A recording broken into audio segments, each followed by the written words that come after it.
The billionaire's autistic son was born completely paralyzed. Every doctor believed he would never get better, never move, never live a normal life. Asterisk. For years, specialists from every corner of the globe tried everything, but the boy remained locked inside his silent world. His father, Victor Kane, one of the wealthiest men alive, poured out his fortune searching for answers. He built private rehab centers, hired elite neurologists, and flew in experts from 3 continents. Nothing worked. Then came an unexpected twist. A new housemaid arrived. She wasn't a doctor, not even a nurse, just a young woman with uncommon patience.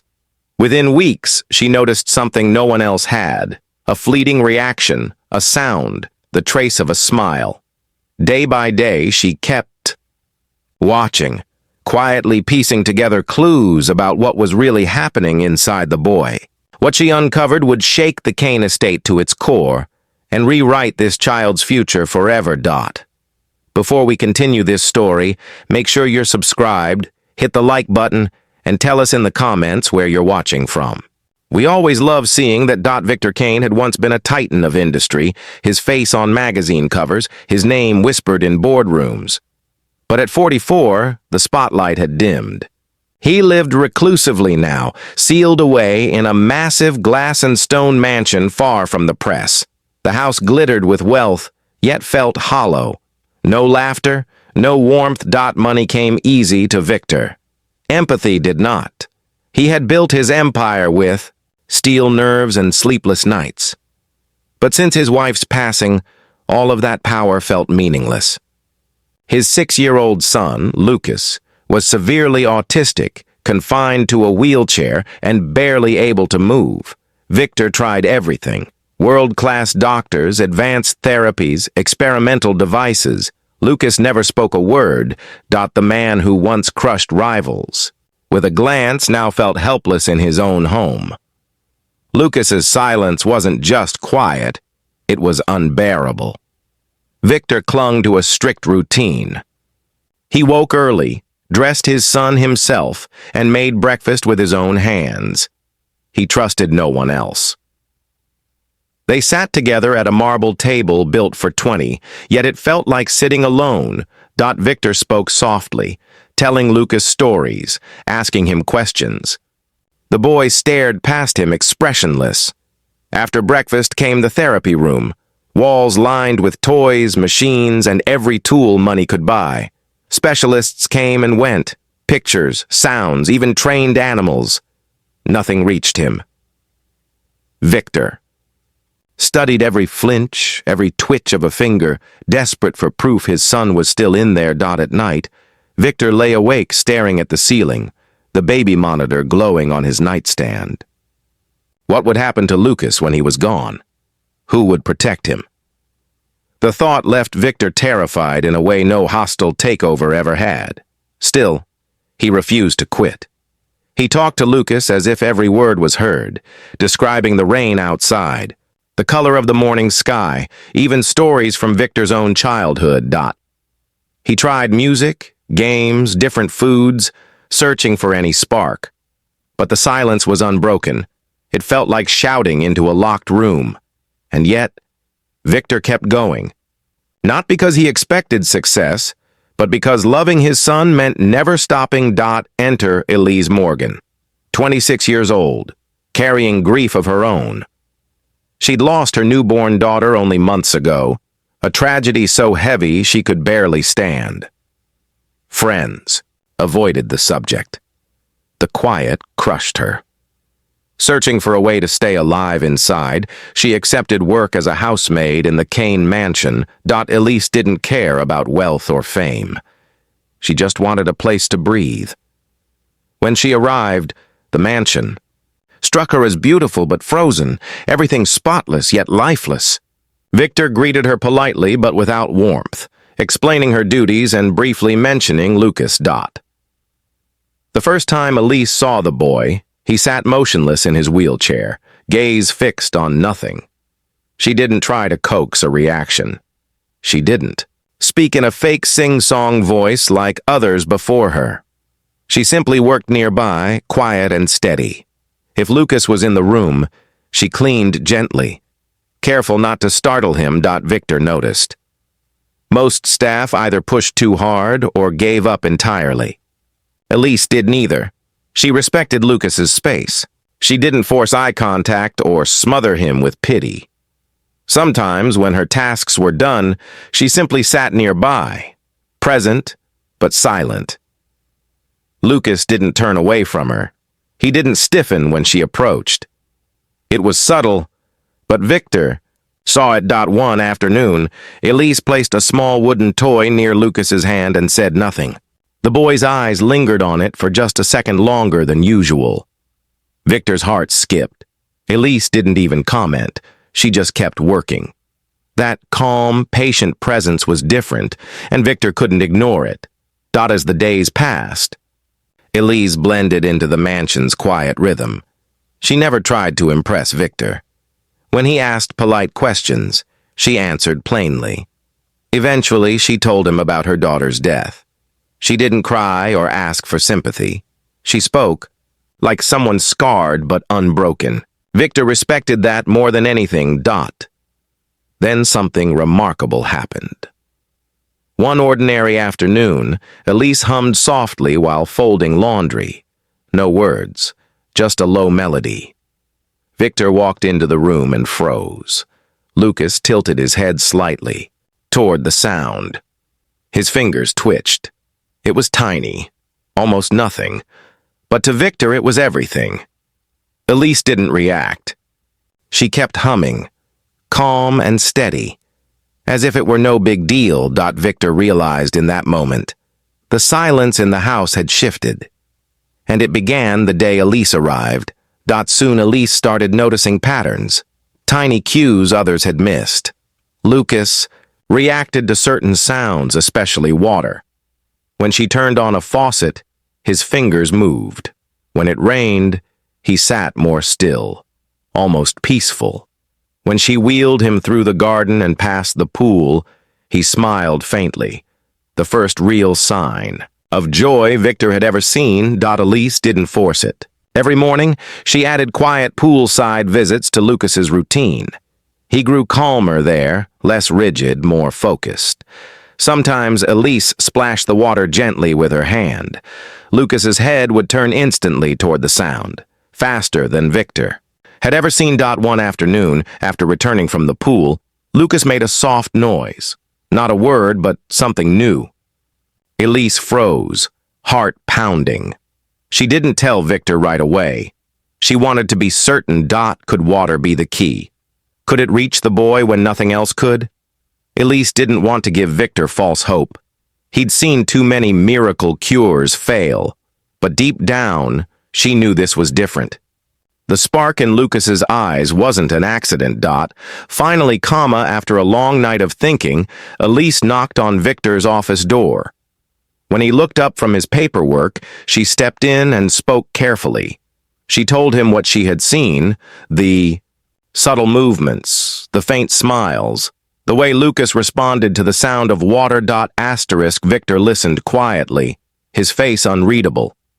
He didn't dismiss Elise's words, but he didn't leap to agree either. After a long pause, he finally murmured, "Let's try it your way." That afternoon, the three of them went outside together.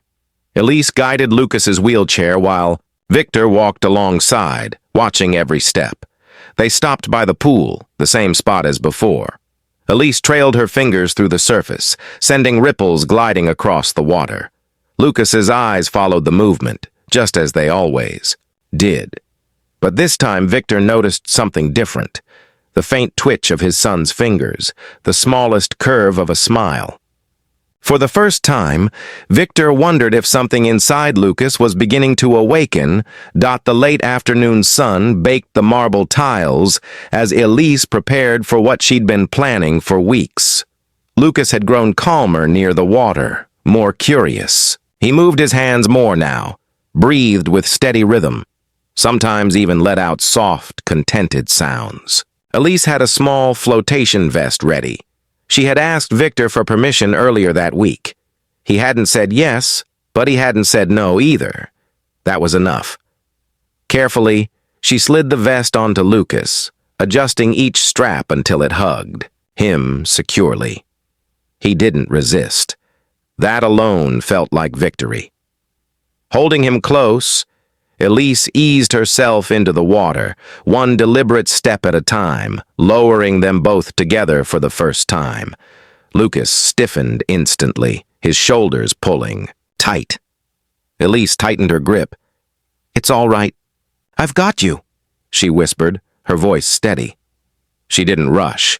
They hovered at the pool's edge, letting him feel the cool embrace of the water. He trembled but didn't cry out. Slowly, his body softened, as though the water itself were holding him. Elise drifted backward an inch, letting the float take more of his weight. Then it happened. Lucas's shoulders dropped. His fingers skimmed the water's surface with tiny splashes. His head tipped back, and from his lips came a single breathy giggle. Elise froze. She'd never heard it before. A sound so small, yet it split the air like thunder. Her chest clenched with emotion, her eyes welled up. She dared not cheer too loudly for fear of startling him, but her own soft laugh escaped, trembling with joy. She kept him moving gently in slow circles, gliding across the pool like they'd always belonged there. Lucas's face remained calm, his little hands playing with the ripples, his body relaxed. To Elise, this was everything. All those days sitting poolside, waiting, hoping, and now, here he was, floating and laughing. She whispered, her voice cracking, "You did it, Lucas. You really did it." Victor hadn't planned to leave his office, but something had drawn him to the window. He saw Elise wheeling Lucas outside and felt a familiar stab of worry. Curious, or maybe something deeper, he followed the garden path. And then he saw it. His son, in the water, floating, laughing, held by someone else. For a moment, Victor couldn't move. He just stared. The boy he'd feared might never feel joy was laughing in someone else's arms. At first, Victor's heart clenched with confusion, and yes, a twinge of jealousy. He'd always been protective, even controlling. He'd never trusted anyone fully with Lucas, and now Elise had done something he'd never been able to do. She'd led his son into the water. She'd made him laugh. Victor stepped closer, his pulse pounding, but he didn't interfere. He saw Elise's calm. She wasn't forcing anything. She was creating safety. Slowly, Victor's fear loosened its grip. This wasn't dangerous. This wasn't reckless. This was hope. Elise turned, spotted Victor watching, and gave a small nod as if silently asking for his blessing. He answered with a single nod of his own. No words, just understanding. Lucas didn't notice his father yet. He was too focused on the soft movement of the water and the steady arm holding him close. Victor lowered himself into a nearby chair and simply watched. For once, he didn't try to take control. This wasn't about power or pride. It was about Lucas. And for the first time, the boy was smiling. Elise floated with Lucas. Something broke inside Victor. Not in pain, but in release. Then, the moment shifted again. Lucas turned his head slowly, deliberately toward the edge of the pool. His eyes locked on Victor's. And then, in a fragile voice, came a single word. "Daddy." Quiet, but clear. Victor froze. The world stopped, spinning. He'd waited years for this sound, convincing himself it might never come. The word echoed in his mind, tearing down every wall he'd built to protect himself from disappointment. He staggered forward and dropped to his knees by the pool, not caring that his clothes soaked through. Tears streamed freely as his hands shook. Elise stayed silent, holding Lucas steady. Their eyes met across the water. No need for words. They both knew what this moment meant. Lucas didn't repeat the word, but he didn't need to. His calm face and moving fingers said everything. Victor reached for his son's hand, trembling, and Lucas didn't pull away. Victor turned to Elise, his voice low and raw. "Thank you." Elise only nodded, her eyes shining.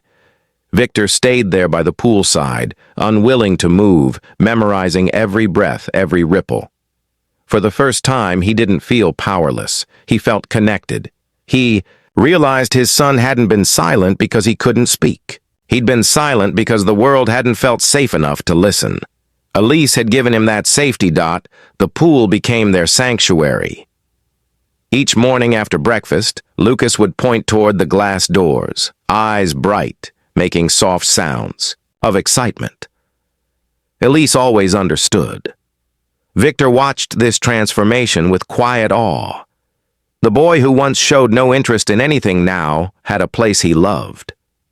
Whenever they reached the pool, Lucas sat taller, humming softly as if singing his own private song. Victor joined them often now, no longer distant. He sat on the edge, watching every small victory like it was holy. Elise introduced floating toys, soft music, gentle games. Lucas reached for a yellow duck more than any other toy, following it across the water with rare focus. She read picture books at the water's edge, pointing to images, naming them aloud. And Lucas responded, tapping pages, making sounds, even smiling. Then one warm afternoon, the impossible happened again. Elise handed Lucas the yellow duck. He stared at it, then at her, and whispered, "Duck," his second word. Elise blinked, hardly daring to believe her ears. "Duck," she repeated softly, pointing. Lucas nodded and said it again. Victor, standing only a few feet away, heard it. His expression broke wide open, shock, joy, disbelief colliding all at once. He dropped beside his son, voice trembling. "That's right, duck." After that day, pool sessions became sacred. Victor cleared his schedule to join them, not as a boss or protector, but as a father. He read stories, played with toys, even dipped his own fingers in paint when Elise introduced new activities. Lucas responded more than ever, with smiles, sounds, and clear gestures. Words came slowly, but they no longer needed them all. They'd learned a different language, built on patience and trust. For the first time, Victor saw his son not as someone broken to be fixed, but as someone whole to be understood. Elise had built that bridge. Then one afternoon, while sorting old paperwork in Victor's office, Elise found a locked drawer. A key hidden in the top desk compartment opened it. Inside lay old folders and envelopes, mostly bills, legal papers. But one thick folder stopped her cold. It was labeled Lucas Kane, Medical History. Elise hesitated, then opened it. Dozens of reports spilled out from a neurologist who had treated Lucas for years. As she read, her hands trembled. Words leapt off the page. Emotional containment, behavioral suppression, compliance reinforcement, heavy medications prescribed not to heal, but to control. Notes about isolating Lucas during episodes, restricting touch, denying comfort. The reports felt cold, inhuman. Elise's chest tightened with anger. Something about Lucas's past was terribly, terribly wrong, and now she knew it couldn't stay hidden any longer. One report even mentioned using a restraint chair during sessions, ensuring safety while limiting resistance. Other notes suggested that Lucas's silence was permanent, that language development was unlikely. But what struck Elise most was how unquestioned these decisions had been. Lucas had been treated as a problem to control, not a child to understand. She dug deeper, researching the neurologist online. Articles, reviews, even complaints surfaced. Families reported over-medication, side effects both physical and emotional. The doctor had faced investigations, yet continued practicing. Elise felt a knot of sickness in her stomach. She closed the folder, weighing her next move. Later that night, after Lucas was asleep, Elise entered Victor's study with the folder in hand. He looked up, sensing the gravity in her expression. She explained everything, every report, every article, every testimony she had found. Victor listened quietly at first, then turned pale. He had trusted the doctor, believed he was doing what was best for Lucas. Now he realized how much harm might have been inflicted. His voice broke. "How could I not have known?" Elise felt the familiar weight of fear in his eyes, the ease with which people trust titles and white coats. But this wasn't the time to freeze. Victor agreed. They had to act. Together, they gathered every document, printed every article, saved testimonies, and contacted a lawyer specializing in medical ethics. They reached out to journalists who had written on flawed medical systems. This was no longer just about Lucas. It was about every child who had been silenced and overlooked. The process was slow, emotionally draining. They gave interviews, submitted statements, supported investigations. Each time they revisited the files, Victor felt the guilt return, but he didn't run from it. At home, life continued with Lucas. Elise and Victor never let the legal battle interfere with his daily routine. Each moment with him became sacred. Slowly, Lucas's gestures became more purposeful, his eye contact stronger, his first words more frequent.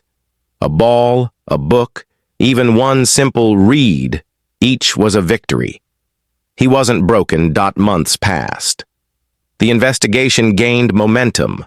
Families shared their experiences. The neurologist's license was suspended.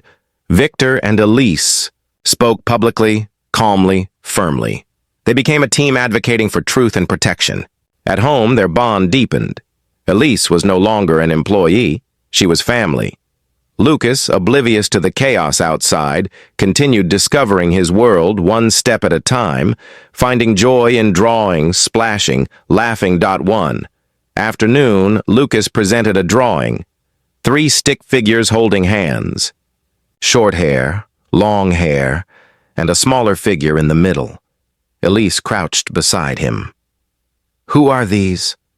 Lucas looked, then whispered, "It's us." Elise blinked back tears. Victor stayed silent, overcome with something profound. That moment wasn't just art. It was proof of connection, trust, and love built over years. Every day, small victories continued. Finger paints, floating toys, books, even baking together. Each was a step toward communication, independence, and confidence. Words came slowly, but gestures and laughter told stories. Victor observed, no longer fearful, learning to listen in a new language built of patience and trust. Elise had created a space where Lucas could thrive. The trial reached national attention. Courtrooms filled, testimonies poured in, over-medication, behavioral suppression, restraint, all documented. Victor and Elise spoke truth with calm authority. Journalists covered it, social media amplified it. The verdict was clear. The doctor guilty on multiple counts. Justice delivered not just for Lucas, but for every child silenced. Back home, the mansion transformed. Victor converted a room into Lucas's art studio. White walls, sunlight streaming through large windows, shelves of crayons, paints, paper, everything ready for exploration. Lucas's eyes lit up. He ran fingers along the shelves, picked a crayon, and began to create. It became his favorite place, a sanctuary for expression. Words emerged naturally. Colors were named, shapes described, songs made up. Victor watched quietly, a soft smile on his face. Elise guided, encouraged, loved, without pressure, without expectation. The house thrummed with life, laughter, and joy. Lucas's drawings filled walls, toys scattered, books left open, chaotic, but alive. Years later, Lucas stood backstage at a national ceremony. Dressed in his favorite blue, a medal awaiting him, he held Elise's hand. He walked onto the stage with confidence. The audience rose, applauding even before he reached the microphone. Lights bright, cameras flashing, yet Lucas was calm. The presenter spoke. Today we honor not only Lucas's journey, but also the person who walked every step with him. A pause. Please recognize Elise Morgan as the adoptive mother and legal guardian of Lucas Kane. Silence, then emotion. Elise's hands covered her face. Tears streamed. Lucas wrapped her in a hug, deep, trusting, full of gratitude. "Thank you," he whispered. Victor clapped, proud, overwhelmed. Lucas turned to the microphone. "My light started at the pool," he said, pointing at Elise. The room fell silent. Then applause, tears, and cheers broke out. It was the culmination of years of patience, love, and truth. Back home, Lucas placed his medal beside a drawing of the three of them holding hands. Elise smiled. Victor wrapped an arm around her. Lucas leaned against them both. That night, as Elise turned off the light, Lucas whispered, "Good night, Mom." She paused, heart full. "Good night, my love," she whispered back. Outside, the world was quiet. Inside, there was only love, peace, and a family that had found its voice. If this story gave you chills, I want to know. What would you do if someone you loved was trapped in silence like Lucas? Comment below and share your thoughts. Make sure to subscribe to Black Nation Strength for more real, inspiring stories of courage, hope, and unstoppable strength. Hit the bell too, because the next story might just change the way you see the world.